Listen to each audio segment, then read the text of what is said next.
Okay, so this is a group 6 or table 6 presentation on disruptive innovation for Nike.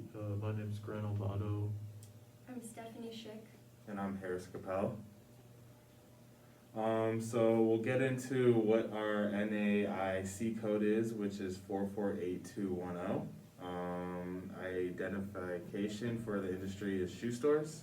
So a little bit about the industry is the industry comprises establishments primarily engaged in retailing all types of new footwear, except for hosiery and specialty sports footwear, such as golf shoes, bowling shoes, and spike shoes.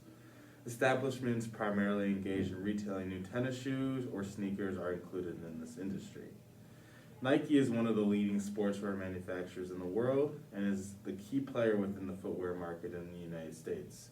As of 2017, the Nike brand held a 21.1% share of the U.S. footwear market.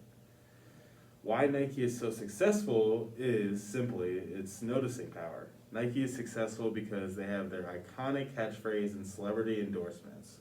This power has the ability to grab people's attention from all over the world, making the product stand out and rise above the competition.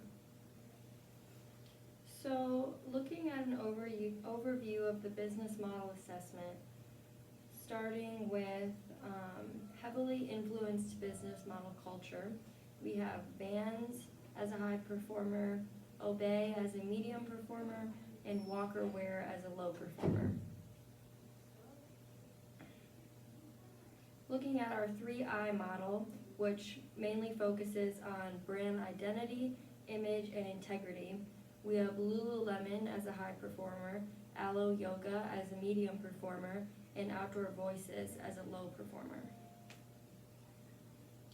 Looking at the one-for-one business model, we have Tom's as a high performer, Bombas as a medium performer, and Roma as a low performer. Then, looking at the flexible business model, we have our brand, Nike, as the high performer, Puma as the middle performer, and Brownstone as the low performer. I'll just talk about this part.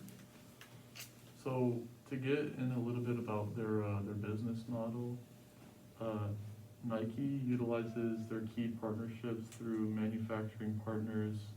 Some of their key activities include product design and development, and especially marketing. As you know, Nike is a leader in their marketing. If you've seen any of their advertisements, you would know this.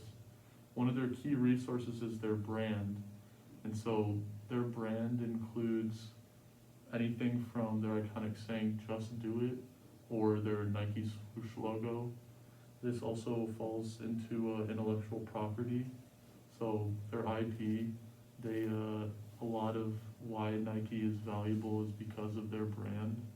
And so this brings us to our pitch, which is what change would we make to Nike to make them better? And our pitch is revolved around an innovation called the transfer method. And so the transfer method is about how something in a big organization or well-known organization gets switched. So something that's extremely iconic gets changed so that there's a lot of word-of-mouth marketing that you get from that. So something that's really iconic, like we just talked about, some of Nike's key resources is their brand and their intellectual property.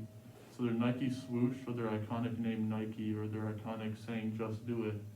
Our suggestion would be to change one of those. For example, they could change their name from Nike or their logo, the swoosh, to something completely different. This has actually been done by Facebook recently. To give an example, Facebook is a very iconic brand, and they recently changed their iconic name Facebook to Metaverse. So they went through a transferal innovation, and you can see that a lot of free advertising has been come out of that, because no well-known brand as big as Facebook has ever done something as far as to change their entire name.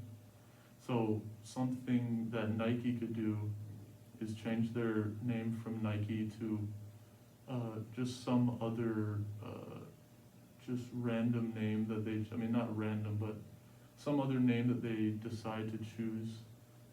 Nike is well known for their social marketing, and they do a lot of ads that are very well made for social movements and justice movements.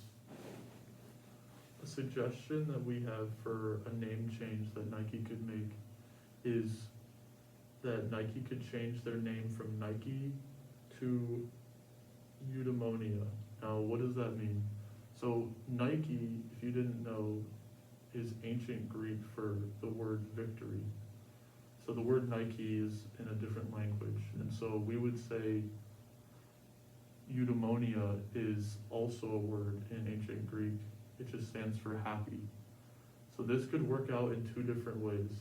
Happy is a little less self-centered than victory, so that could also just be a good thing for Nike's image. And then on top of that, that would be very performative for the LGBT community, considering that happy and gay are interchangeable. So then that would also make it so that Nike or eudaimonia has the back of the LGBT community. Even though we think our change would be very disruptive to the market, Nike is still a very successful company with a thorough, competitive, and very profitable business model. Their influence on the market will continue to be the most impactful for years to come. Thank you.